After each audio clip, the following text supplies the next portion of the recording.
आज हम डिस्कस करेंगे एनसीईआरटी 11 बायोलॉजी का चैप्टर 1 द लिविंग वर्ल्ड का पेज नंबर 5। स्टार्ट का ये पैराग्राफ जो ब्रैकेट के अंदर है इसको हम ऑलरेडी लास्ट वीडियो में डिस्कस कर चुके हैं, तो इसके आगे से हम डिस्कस करेंगे। यहाँ पे जो सबसे इंपॉर्टेंट टॉपिक दिया हुआ है एनसीईआरटी में वो है क्लासिफिकेशन। तो सबसे पहले हम जानेंगे कि क्लासिफिकेशन होता क्या है और क्लासिफिकेशन की डेफिनेशन क्या है। तो एनसीईआरटी के अकॉर्डिंग क्लासिफिकेशन की डेफिनेशन है, classification is the process by which anything is grouped into convenient category based on some easily observable character. तो ये बहुत इंपॉर्टेंट लाइन है और ये नीट में 2-3 बार पूछा जा चुका है, पीवाईक्यू है ये। इसमें 2-3 पॉइंट ऐसे हैं जो आपको ध्यान रखने होंगे। जैसे कि इस डेफिनेशन के लास्ट में आप देखोगे एक पॉइंट लिखा हुआ है इजीली ऑब्जर्वेबल कैरेक्टर। इसका मतलब यह है कि आप सुपरफिशियली देखकर ही बता पाओ ये प्लांट स्पीसीज है कि एनिमल स्पीसीज है। अगर एनिमल स्पीसीज है तो उनमें से उसकी क्या कैटेगरी है। सुपरफिशियल ऊपर ऊपर देख के आप बता पाओगे कि हाँ ये प्लांट है, ये एनिमल है, ये डॉग है, ये कैट है, जो भी है इजिली आप देख के बता पाओ। Classification is the process by which anything is grouped into convenient category based on some easily observable character. तो ये डेफिनेशन आपको याद रखी है और ये पीवाईक्यू है, बहुत इंपॉर्टेंट है। इसके बाद एक दूसरा पॉइंट आता है कि आखिर हमें क्लासिफिकेशन की ऐसी जरूरत क्या हुई, तो ये जानना बहुत इंपॉर्टेंट है। और एनसीईआरटी बोलती है since it is nearly impossible to study all the living organism it is necessary to devise some means to make this possible. तो देखो इसको समझने के लिए मैं आपको एक सिंपल सा एग्जांपल देना चाहूँगा लाइब्रेरी का। आप देखते होगे कि लाइब्रेरी में हजारों बुक्स होती हैं, लेकिन आपको 2 मिनट लगेंगे, उससे भी कम टाइम लगेगा अगर आपको कोई एक बुक पढ़नी है या फिर बुक फाइंड करनी है। क्यों? क्योंकि जब आप लाइब्रेरी में जाते हो तो लाइब्रेरी बहुत सारे सेक्शंस में बटी हुई होती है। एक साइंस का सेक्शन है, एक आर्ट का सेक्शन है, एक मैगजीन का सेक्शन है। तो आप जिस कैटेगरी की बुक पढ़ना चाहते हो आप डायरेक्टली उसी सेक्शन में जाओगे और आप इजीली वो बुक फाइंड कर लोगे। ऐसे सेम हमने क्या किया, हमने जितनी भी स्पीसीज थी नोन जिनको हम जानते थे, पहली बात तो ये कि वो नोन होनी चाहिए, मतलब वो आइडेंटिफाइड होनी चाहिए और उसकी नेमिंग की जा चुकी हो। फिर आता है क्लासिफिकेशन। तो हमने क्लासिफिकेशन इसलिए किया ताकि हमारे लिए आसान हो उस स्पीसीज के बारे में पढ़ना, सही जगह प्लेस करना क्लासिफिकेशन के अंदर। तो ये हमारा पर्पस होता है। इसके बाद एनसीईआरटी बोलती है कि आप बहुत सारे ग्रुप्स को इजीली रिकॉग्नाइज कर सकते हो, जैसे प्लांट्स को, एनिमल्स को, डॉग्स को, कैट्स को, इंसेक्ट्स को। आप ऐसा इसलिए कर पाते हो, इजीली रिकॉग्नाइज इसलिए कर पाते हो क्योंकि आप हर एक ग्रुप है ना, हर एक ग्रुप के लिए कुछ कैरेक्टर अपने दिमाग में रखते हो, है ना। तो एनसीईआरटी बोलती है कि we associate certain character with the organism in that group. इसका मतलब ये हुआ अगर वो एक प्लांट है तो उसमें लीव्स होंगी, ठीक है, और वो कैसा होगा, उसमें लोकोमोशन एब्सेंट होगा, एक जगह पे होगा, कहीं पे होगा, ठीक है, फोटोसिंथेसिस कर रहा होगा, तो उसके बहुत सारे कैरेक्टर आपको पता है। एनिमल होगा तो उसके कैरेक्टर क्या है आपको पता है। डॉग है, कैट है तो उसके कैरेक्टर क्या होंगे। इंसेक्ट है तो साइज में छोटा होगा। हर एक ग्रुप का आप कुछ ना कुछ अपने ब्रेन में एक कैरेक्टर दिमाग में रखे हुए हो जिससे आप फाइंड कर लेते हो। अब हम आते हैं नेक्स्ट पैराग्राफ पे। तो यहाँ पे एनसीईआरटी बोलती है कि अगर आप डॉग के बारे में थिंक करो तो ओबियस सी बात है कि आपके ब्रेन में जो इमेज आएगी वो डॉग की आएगी, ना कि कैट की आएगी। सिंपल सी बात है, अगर आप एक डॉग के बारे में सोचोगे तो इमेज आपके ब्रेन में उसी की आनी चाहिए। तो ऐसा क्यों? क्योंकि आप एक कैट के भी कैरेक्टर जानते हो और एक डॉग के भी कैरेक्टर जानते हो, तो आपका ब्रेन अगर आप डॉग के बारे में सोचोगे तो डॉग के कैरेक्टर दिखाएगा आपको, तो आप ओबियस सी बात है उसी की इमेज आएगी आपके ब्रेन में। यहाँ पे एक टर्म दिया हुआ है अल्सेटियंस।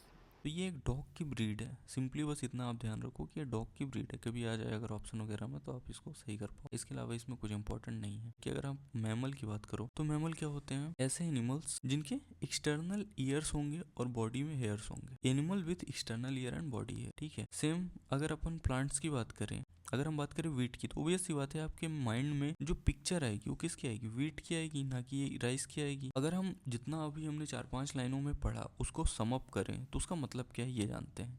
वो चाहे डॉग हो, कैट्स हो, मैमल्स हो, वीट हो, प्लांट हो, राइस हो, ठीक है, ये सब क्या है, एक कन्वीनियंट कैटेगरी है, ठीक है। अब देखो साइंटिफिक टर्म जो होता है वो कैटेगरीज के लिए होता है टैक्सा। लेकिन आप यहाँ पे एक चीज देखोगे कि जो टैक्सा है वो इंडिकेट कर रहा है कैटेगरी को डिफरेंट लेवल पे। ये पॉइंट यहाँ पे आपको ध्यान रखना है, डिफरेंट लेवल पे। वो कैसे? अब देखो जो प्लांट है वो क्या है, एक टैक्सा है। वीट क्या है, वो भी टैक्सा है। एनिमल, मैमल, डॉग, ये सब क्या है, टैक्सा है। हमने अभी ऊपर ही पढ़ा। क्यों? जो साइंटिफिक टर्म होता है कैटेगरी का वो टैक्सा होता है। ये सब क्या है, प्लांट, वीट, एनिमल, मैमल, ये सब क्या है, कैटेगरीज है, तो ये टैक्सा भी है, जानते हो। अब यहाँ पे एक बहुत इंपॉर्टेंट लाइन है, जो डॉग है वो भी तो मैमल है, ठीक है। और मैमल क्या होते हैं, एनिमल होते हैं। मैमल प्लांट्स तो होते नहीं है। एनिमल, मैमल, डॉग, ये सब क्या है, ये रिप्रेजेंट कर रहे हैं एक तरह से किसको, टैक्सा को डिफरेंट लेवल पे, अलग अलग लेवल पे टैक्सा को रिप्रेजेंट कर रहे हैं। इस पैराग्राफ के लास्ट में एक बहुत इंपॉर्टेंट लाइन है जो कि बहुत बार नीट में पूछ चुका है। Hence based on characteristic all living organism can be classified into different taxa, this process of classification is taxonomy. अब हम आते हैं नेक्स्ट पैराग्राफ में, और यहाँ पे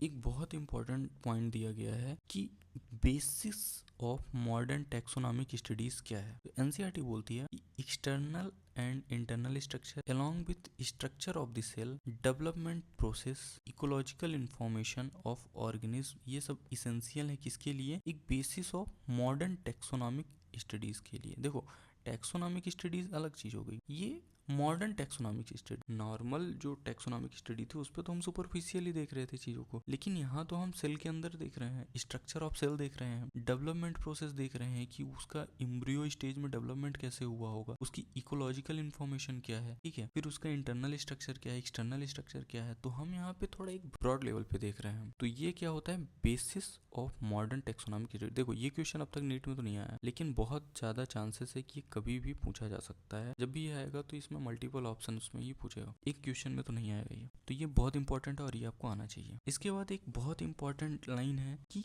कैरेक्टराइजेशन, आइडेंटिफिकेशन, क्लासिफिकेशन और नॉमेनक्लेचर, ये चार चीजें याद रखना। कैरेक्टराइजेशन, आइडेंटिफिकेशन, क्लासिफिकेशन, नॉमेनक्लेचर, ये है बेसिक टू टैक्सोनॉमी। दोनों में फर्क है। Basis of modern taxonomic study था पहले ऊपर वाला, और ये क्या है, बेसिस टू टैक्सोनॉमी। यानी नॉर्मल सिंपली अगर हम बात करें बेसिक क्या है टैक्सोनॉमी के लिए, तो सिंपल सी बात है, कैरेक्टराइजेशन, आइडेंटिफिकेशन, क्लासिफिकेशन और नॉमेनक्लेचर। अब देखो जो पुराने क्लासिफिकेशन थे, एनसीईआरटी बोलती है कि जो अर्लीस्ट क्लासिफिकेशन था वो किस पे बेस्ड था, यूजेस ऑफ वेरियस ऑर्गेनिज्म। ये अभी रिसेंट में ही कुछ साल पहले पीवाईक्यू आ चुका है, नीट में आ चुका है। इसका मतलब क्या है कि जो पुराने जमाने में जो क्लासिफिकेशन करते थे वो यूजेस ऑफ वेरियस ऑर्गेनिज्म। अब ऐसे समझ लो कि अगर हम एग्रीकल्चर के टर्म में सोचें तो जो किसान रहते थे, ठीक है, तो वो कैटल्स को क्या करते थे, कैटल्स को जब पालते थे तो क्या करते थे, खेती करने के लिए अलग कैटल रखते थे, मिल के लिए अलग कैटल रखते थे। अब देखो एक यहाँ पे बहुत प्यारी लाइन है कि जो भी हम डिफरेंट काइंड्स ऑफ ऑर्गेनिज्म हैं अर्थ में, ठीक है, और डाइवर्सिटीज हैं, उनमें आपस में कुछ ना कुछ तो रिलेशनशिप है। आगे जाके आप जब आप इवोल्यूशन पढ़ोगे तो इवोल्यूशन में आप देखोगे कि फिश आई, फिश से रेप्टाइल्स आए और रेप्टाइल से बर्ड्स आए। तो अगर फिश और बर्ड्स में देखें तो एक रिलेशन है, ऐसे ही फिश रेप्टाइल में एक रिलेशन है और रेप्टाइल बर्ड्स में रिलेशन है। और आप यहाँ पे आगे जाके पढ़ोगे कि इनमें क्या था, कुछ ऐसी स्पीसीज थी जो आधे बर्ड्स के कैरेक्टर दिखा रही थी, आधे रेप्टाइल के कैरेक्टर दिखा रही थी, फिर आधे कुछ ऐसी स्पीसीज थी जो फिश के कैरेक्टर भी दिखा रही थी, रेप्टाइल्स की। ऐसे बहुत सारे कैरेक्टर आपस में इस रेप्टाइल और बर्ड्स में शेयर होते हैं। तो इसको भी पढ़ना जरूरी है कि भाई जितनी भी अर्थ में स्पीसीज है उनमें क्या रिलेशन है। उसको पढ़ने के लिए एक ब्रांच आई सिस्टमेटिक्स, ठीक है। तो the word systematic is derived from Latin word Systema which mean systematic arrangement of organism. यहाँ पे आप एक बात याद रखना, ये आपको जरूर ध्यान रहना चाहिए कि ये वर्ड कहाँ से आया। ये लैटिन वर्ड, नीट में क्या करता है ना, ये लैटिन वर्ड की जगह कुछ और कर देगा और फिर उसमें कंफ्यूजन हो जाता है पेपर में। जहाँ भी ये चीजें आए कि लैटिन था कि ग्रीक था, जो भी था, आपको एग्जैक्टली उसको एज इट इज याद करना है। तो इस पेज में जितना कुछ मैंने बताया, जितने भी पीवाई को डिस्कस किए, वो ऑलमोस्ट सफिशियंट है और इतना आप पढ़ लो काफी है।